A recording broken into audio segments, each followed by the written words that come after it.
So I remember my younger, naive self having a conversation with someone, and I made the following statement. There's not a whole lot I'm afraid of.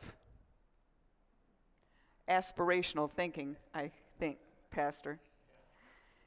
In 1955, two psychologists, Luft and Ingham, designed a model to be used by organizations and individuals for the purpose of self-exploration and problem solving. It's called the Johari window.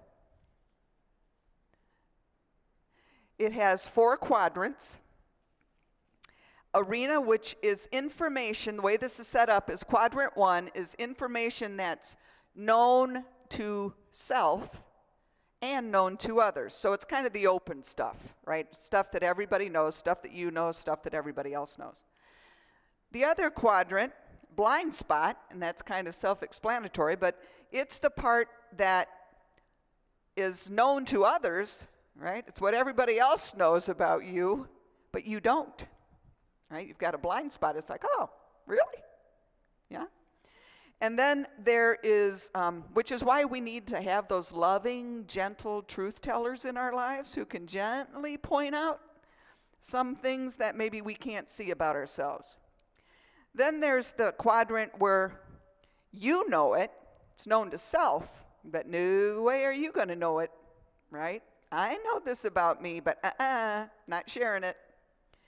And then there's the unknown, the parts that haven't even been discovered yet, right? It's not known to you and it's not known to others. So what I've kind of come to understand about myself in respect to fear is that I was so full of fear that I couldn't even see it.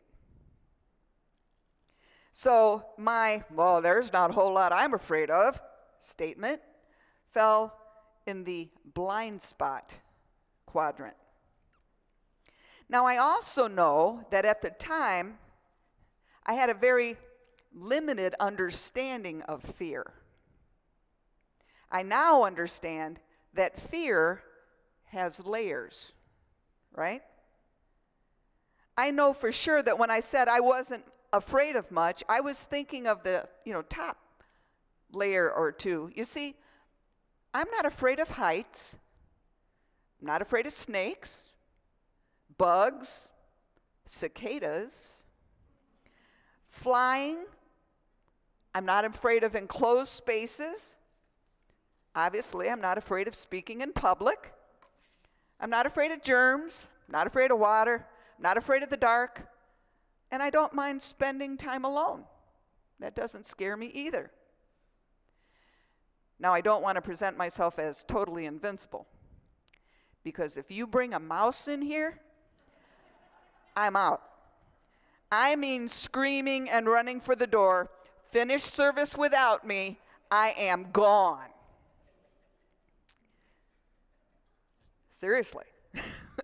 So when Jesus told us not to fear, I don't think he was talking about these upper layers, because there are so much deeper layers of fear.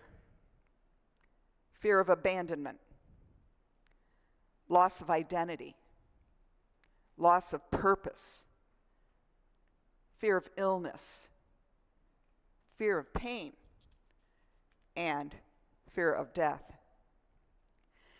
So Kurt is going to speak this morning from an Old Testament scripture from Joshua. It's the story of the fear Joshua felt in taking over the reins of responsibility from Moses. Now, if you've ever been in a situation, whether it was at work or in your family structure, when you became the leader that people now turn to for guidance, when the person or people you always relied on were no longer there, and you became that person to others, if that's ever been you, then you can relate to Joshua's fear of inadequacy and his lack of self-confidence. But God, knowing the fears his servant faced, said to Joshua these words, "Be strong and courageous. Do not be terrified. Do not be discouraged, for the Lord your God will be with you wherever you go." These words bring peace as they address all levels and stages of fear. So if you find yourself in a conversation about fear, as I did all those years ago, you can respond from a known to self position by saying, "Yes, I know fear. Sometimes it can be paralyzing. Thankfully, though, I know that God is always with me. And that truth fills me with hope. And hope is stronger than fear. Thanks be to God." Welcome to worship. We are so glad you're here.